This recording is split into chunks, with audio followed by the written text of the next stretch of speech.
s'affacciava sempre alla finestra, lo primo piano, in da strada mia. Teneva una faccella triste triste ed in dall'occhio una malinconia, perché sta m'era tanto innamorata che volette parlare senza speranza. E la dicette sono affortunato se posso far di lei la conoscenza. E se sentette e se mettette a ridere, io guardai e mi scappai a chiagnere, perché io non sapevo leggere, perché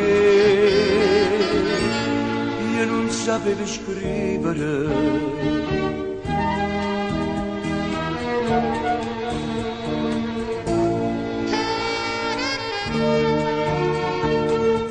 Ma il cuore non può sentire ragione, io più avevo più e più mi innamoravo.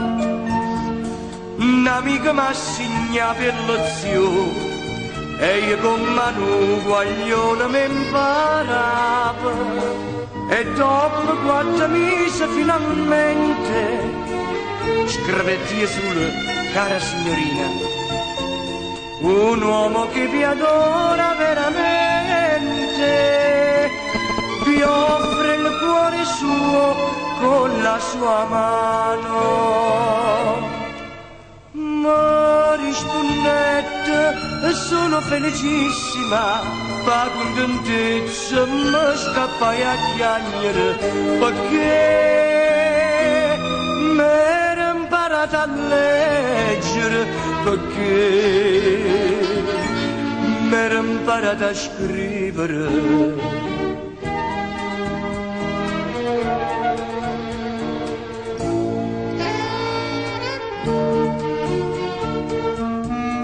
Dopo 2 anni d'amore ricevette un espresso che diceva: mio signore, la mia condizione non permette d'essere moglie di un lavoratore, e se sposai un ricco titolato che non la guarda e non la cura mai, ma trova quanta volta s'ha sonnato l'amore che sto misero operaio. Mo voglio bene assai a nata femmina, bella, sincera, affezionata e semplice, che fa che non sa leggere, che fa che non sa scrivere.